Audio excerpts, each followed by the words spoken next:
Computer, initialize holosuite.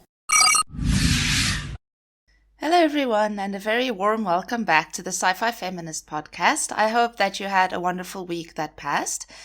Today, since we are celebrating Star Trek Day on Wednesday, I decided to do an episode that is a kind of a tribute to all of the wonderful and progressive and amazing women in Star Trek. So today I will list some of my favorite women in Star Trek and also some of the most significant female characters in Star Trek. And I'll look a little bit on what makes them progressive, what makes them great, and what makes them embody the ideals of Star Trek and the vision that Gene Roddenberry had for Star Trek and for the future of humanity so well. So I hope that once again you look forward to today's episode. Today for movie recommendation, let me recommend a Star Trek movie since we are celebrating Star Trek this week. My favorite Star Trek movie, or perhaps one of my favorites, is of course Star Trek First Contact, because that is the first time that we meet the Boar Queen, who became one of the most awesome, most transgressive, and the greatest female villains in Star Trek, and I think in science fiction too. So yes, this week, if you haven't watched Star Trek First Contact, I highly recommend it. If you have watched it, then I recommend watching it again because it is just so awesome. So yes, without further ado then, as usual, let me get into today's episode and then let's talk a bit about all of the awesome women in Star Trek.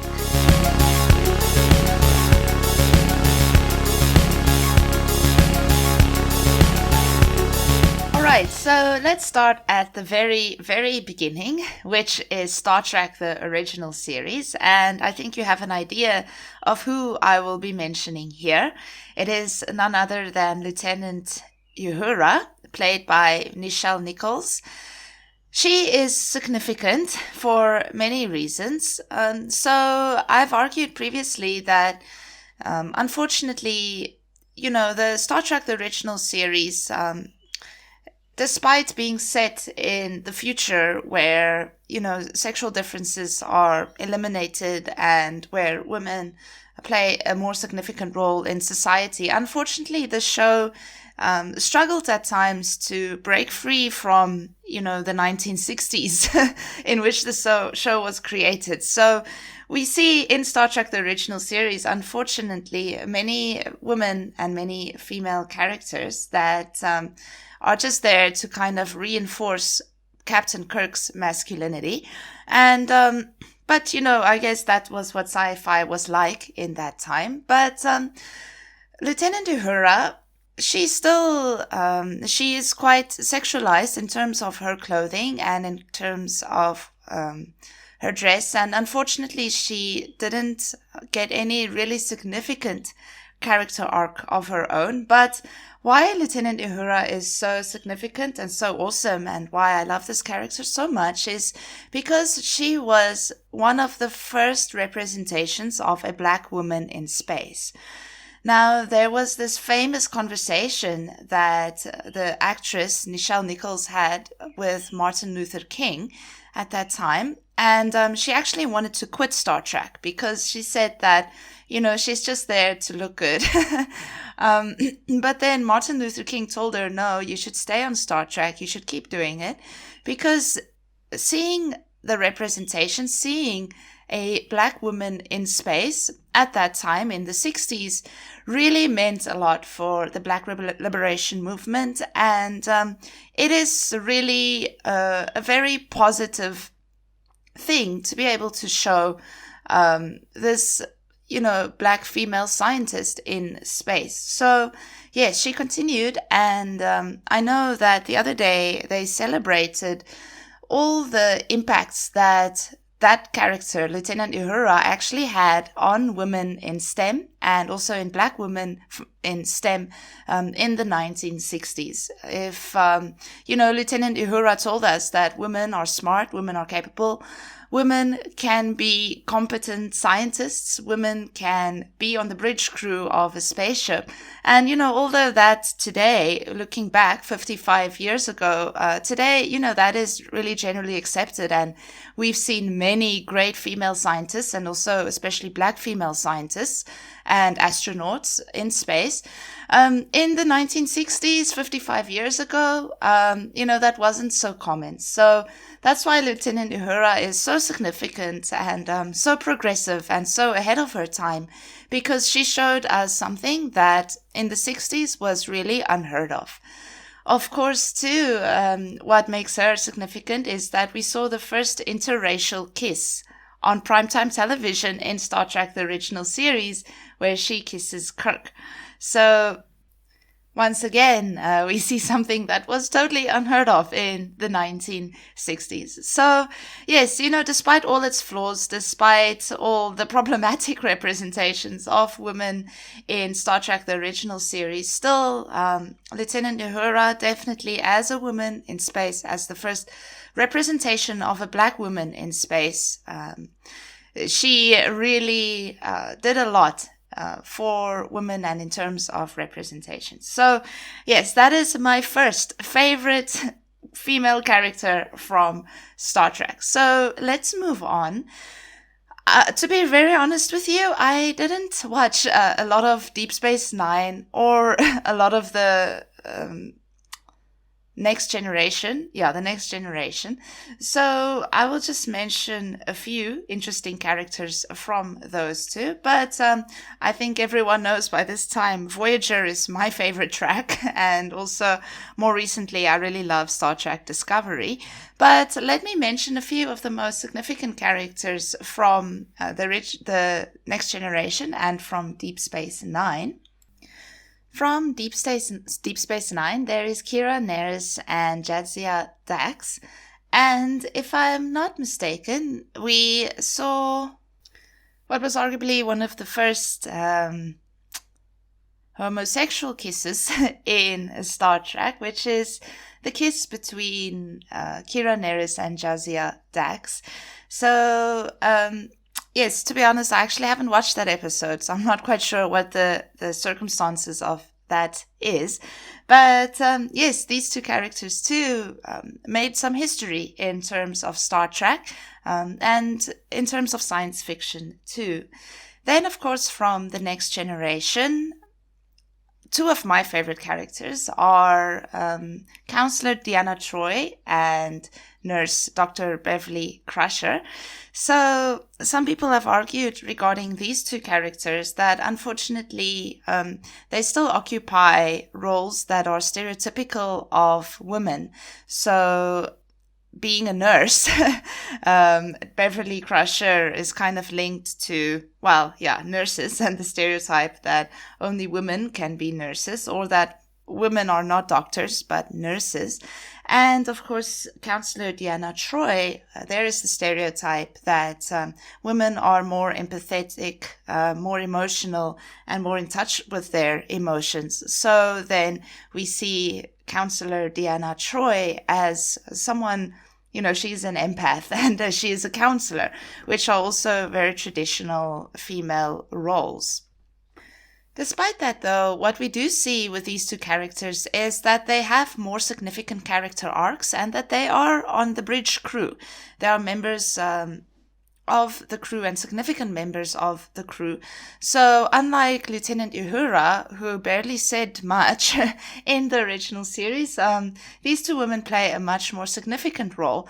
And, despite their occupations, I still really like these two characters, and I still think they still show, a positive representation of smart women and smart women in space, which is really good. There's, of course, Tasha Yar, too.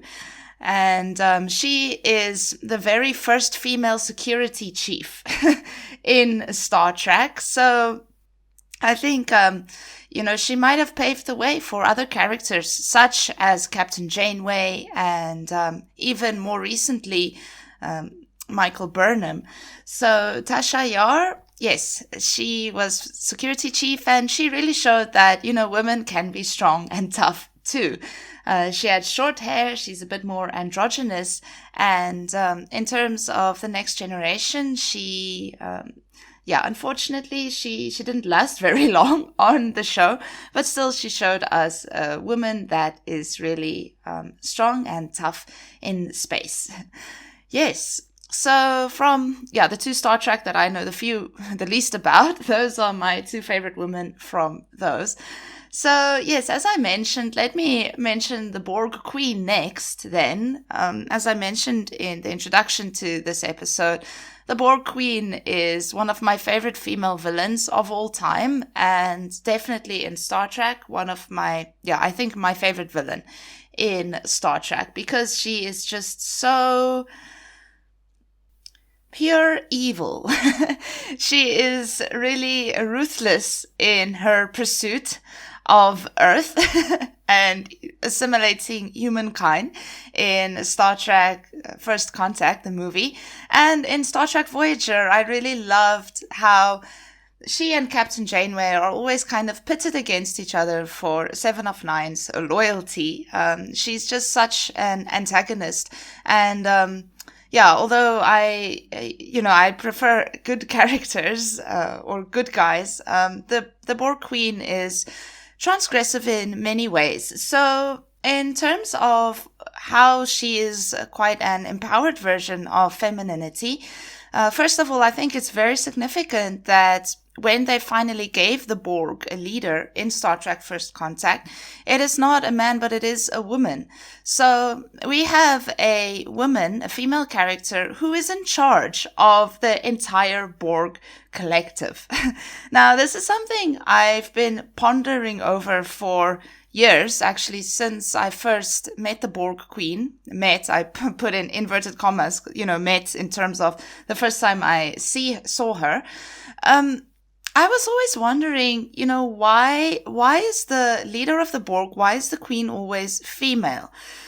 Now, just hear me out here. So in Star Trek First Contact, we meet the Borg Queen, and she's like the queen bee. It's like a kind of a hive structure that the Borg function in. So we have the Borg Queen, who is the queen of the collective, and she is in charge of all the drones. And like she says, she brings order to chaos. So yes, we have this Borg Queen that brings order to chaos, and then at the end of First Contact, Picard actually kills her. Captain Picard and Data team up and they kill the Borg Queen. And then what we see happening in Star Trek Voyager is that there is another Borg Queen. And I've actually figured out the timelines and things. These are two separate Borg Queens. So it seems that the collective, as soon as one queen dies, the collective chooses another queen. And then, of course, we know that in Star Trek Voyager, Captain Janeway, once again, kills the Borg Queen. And then I saw this week, actually, that in Star Trek Picard, they introduced the new Borg Queen, or the actress who's going to play the Borg Queen in Star Trek Picard in season 2, or was it season 3? I wasn't sure. So we're going to have another Borg Queen. So for me, why I love the Borg Queen so much is because it seems that there is a female consciousness that rules the collective. And then every time a queen dies, the collective doesn't choose a male to run it, but every single time it is a woman that becomes the queen. So, I found it quite interesting why a woman, does the collective, is it ruled by some female consciousness that just chooses a queen every time another one dies? Or, was it a woman that was assimilated that became the Borg Queen and that became this female consciousness that just chooses a new body every time? I don't know if I'm making sense, but this has bothered me quite a bit, and I'd be quite interested to hear people's opinions on this thing. In Star Trek Picard, we also see Seven of Nine become the Borg Queen for a short while. So I asked myself, what if Hugh plugged in? And what if Hugh became put in inverted commas, the Borg Queen for that short time that Seven was the Boar Queen on Star Trek Picard, on the Artifact, that ship. So, yes, I'd be very interested to hear your opinions on this. But I guess this is why I love the Boar Queen so much, because it seems that every single time another one dies, another one is chosen, and there is really a female consciousness that rules the Borg collective. So, yes, excuse my rant on the Boar Queen, I've really been trying to figure this thing out for a long time. Of course, it could also just be an error in writing, but I don't think so. I think Star Trek writers might have thought about this a little bit more, as I am doing right now. But yes, the Boar Queen, one of my favorite female characters in Star Trek. And what makes her really progressive too is that she shows this really positive pairing between women and technology. So if you're aware, there is a stereotype that women and technology are incompatible, that women are bad at computers and that women are bad at technology, and that women can't be the active creators of technology, and also that women can't be good scientists. So what the Boar Queen does, in being a woman that is the head of this very advanced technological race, and that is herself part machine, it really shows a positive pairing between women and technology too. So yeah, that is the Boar Queen, another one of my favorite female characters in Star Trek. Since we are on the topic of the Borg, let me move on to 7 of 9. 7 of 9, yes, as you know, Star Trek Voyager is my favorite track. And of course, 7 of 9 is introduced in the later seasons in Star Trek Voyager. And we see this character who is, unfortunately, very, very sexualized. I've read on some forums that, people were quite upset. They said that they turned Trek into soft porn by introducing 7 of 9, just because she is so sexy. She has these huge breasts, thin waist, wide hips, the ideal European or Western version of femininity. But there are many things about 7 of 9 that make her really great too. We see that despite 7 having this really sexy and sexualized body, wearing this really tight, skin-tight suit, still 7 of 9 shows us a representation of a woman who is not stereotypically feminine. Despite her body, in terms of her character and her personality, she is completely logical. She's straightforward. There's no place for emotions. There is no place for romance. There is no place for even fun or play. She is absolutely work-orientated. She is uninterested in romantic relationships, and she is very logical and perhaps one of the best scientists on Voyager itself. So 7 of 9, I love this character. She's one of my favorites because she is so complex, and she is such a positive representation of femininity, in the sense that she is not stereotypically feminine at all, despite her very sexualized and sexy female body. Of course, too, 7 of 9 has been read as a queer character, and then at the end of Star Trek Picard Season 1, we see her interlocking hands with Raffi Musiker. I think I said her name right.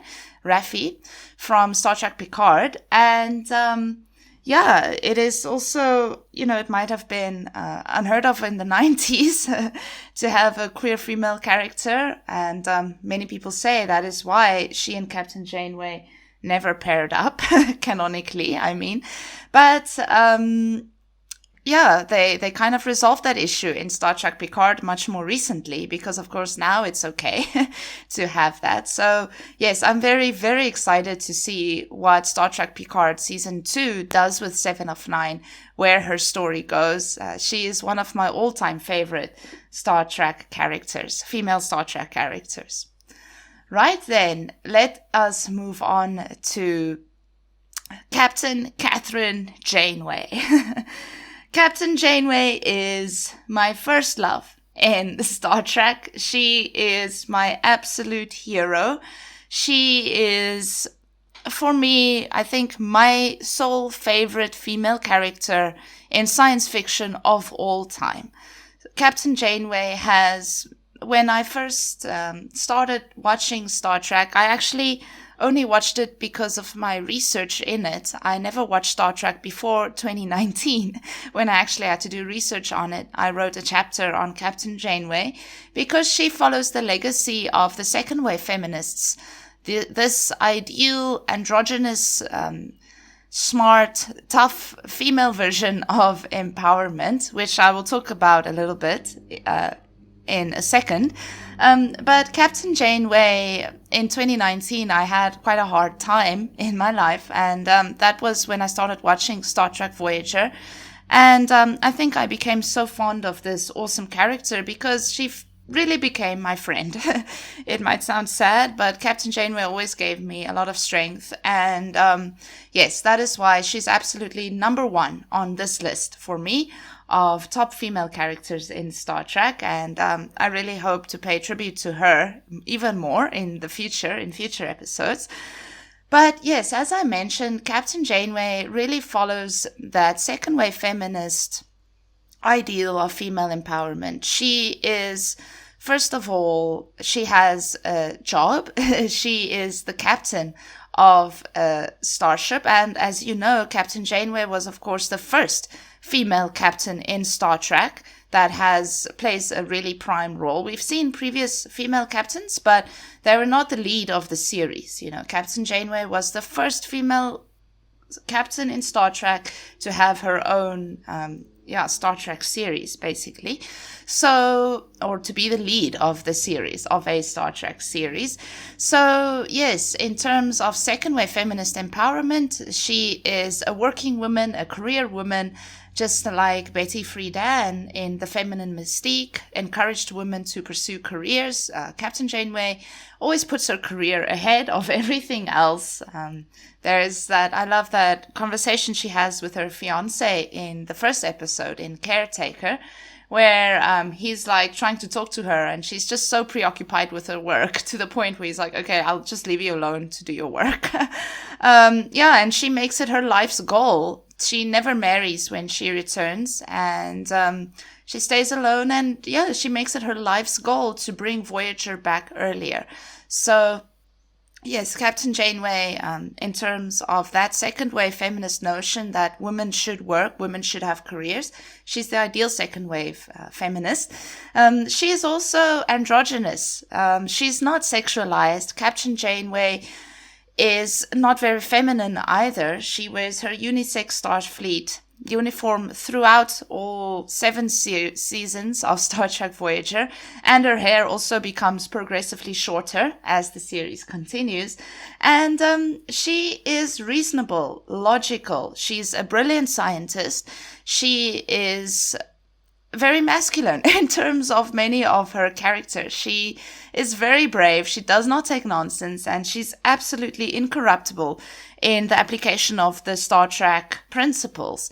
So Captain Janeway definitely, in terms of androgyny too, she suggests that women can do everything that men can do, and perhaps do it even better.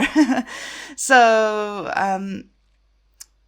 that's why, I think she's one step ahead of 7 of 9, because she embodies all of these very progressive characteristics, very masculine characteristics, without that very sexualized female body. Of course, too, and some people would say this is not an empowering part of Captain Janeway. Even though she is quite masculine, she's quite feminine, too, in terms of her role as the crew's mother. And she's not emotional, but she is very empathetic, very sensitive. So a very well-rounded character, in my opinion. And for me, she really shows the representation of just, every woman. Most women are both masculine and feminine. Women really, how can I say, the continuum between masculinity and femininity, women move on that continuum very easily. And Captain Janeway really shows that. So, yes, of course, I'm very, very excited to see Star Trek Prodigy. And I was so moved when I watched that introduction. They showed what's it called? The opening sequence for Star Trek Prodigy. It was released last week, I think.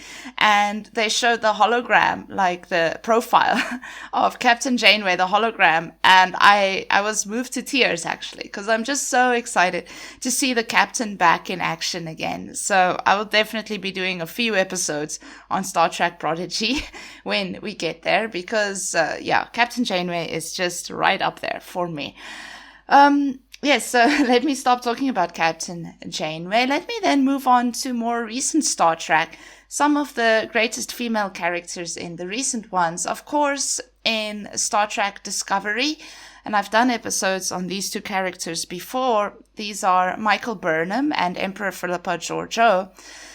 In terms of Michael Burnham, I think it really comes full circle here because, you know, one of the first important women we saw in Star Trek was Lieutenant Uhura, the first representation of a black woman in space.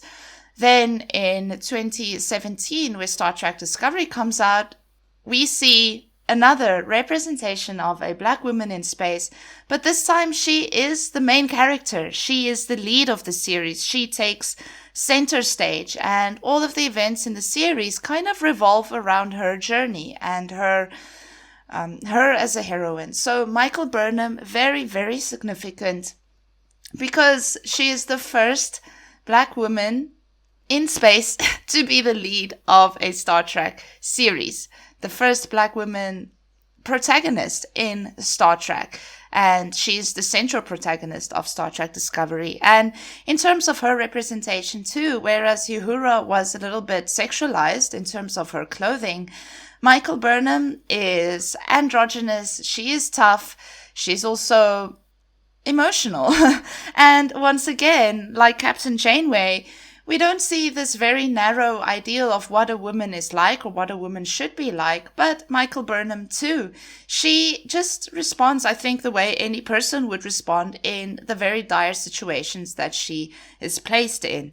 I really love Michael Burnham because her journey is so real to me and her emotions are so real. And despite being a Vulcan, growing up on Vulcan and being very reasonable, rational, and, you know, employing that Vulcan logic, she's also quite empathetic, emotional, and what's the other word I'm looking for? Caring. She's all of those things. So once again, and I think for the first time, we see a very well-rounded female character who is significantly also black and the lead protagonist of the series. So kudos to Michael Burnham, and I can't wait to see where her journey takes us in season 4 of Star Trek Discovery, where she's actually finally the captain of the Discovery. I think that was really long overdue, and it is quite sad to me that it is only in 2017. You know, it took that long for Star Trek and for society to catch up and to actually put a black woman at the center and at the forefront of the series. So I was very, very happy to watch Star Trek Discovery and to see this really, to follow this awesome journey of Michael Burnham. Then the final character I'll mention today, as you know, she's one of my all-time favorites too, is the Emperor Phillipa Georgiou, or, you know, initially Captain Phillipa Georgiou. Of course, I'm quite biased because I love Michelle Yeoh, the actress, but I was also very happy to really see an Asian character that plays such an important part in the narrative of Star Trek Discovery too. Of course, there were other Asian women in Star Trek before. There's Hoshi Sato and other male characters. Not Lieutenant, he will never be Lieutenant. Ensign Harry Kim on Star Trek Voyager. But as we see in Star Trek Discovery, as is the case with Michael Burnham, we see an Asian character who really defies many stereotypes about women and especially about Asian woman, and she's again at the forefront, of the series. I feel like Emperor Phillipa Georgiou really plays a very significant role in Star Trek Discovery, and if we actually get that Section 31 spin-off that has been promised or that is in the pipeline, I will be very, very happy, and I'll be so happy to see, what an Asian woman at the forefront of a Star Trek series will do. So, yes, that is my list and my small tribute to the awesome women of Star Trek, the awesome female characters in Star Trek. And I really believe that in the future, too, we will see even more progressive female characters in Star Trek. And, all of these characters, they are smart, they are capable, and they are just really awesome women. And I'm really happy and it's a privilege to be able to watch these women on screen, because they undeniably definitely have a big impact on young women and on young girls watching Star Trek, and showing these positive representations of women in space and women in STEM, I think is very important for our society. So yes, everyone, happy 55 years of Star Trek. I really hope you enjoy all of the celebrations on Wednesday. I'm definitely going to be celebrating by watching some of my favorite Voyager episodes again, I think. And yes, this is also the 30th episode of this podcast. So everyone, thank you so much for listening up to this point. Sometimes it is very hard for me to send out an episode because it gets so busy, but I decided to stick with it. And now finally, it's already the 30th episode. So, thank you for supporting the podcast and for listening. And I promise that in the future, I'll continue bringing you interesting discussions about feminism and about women.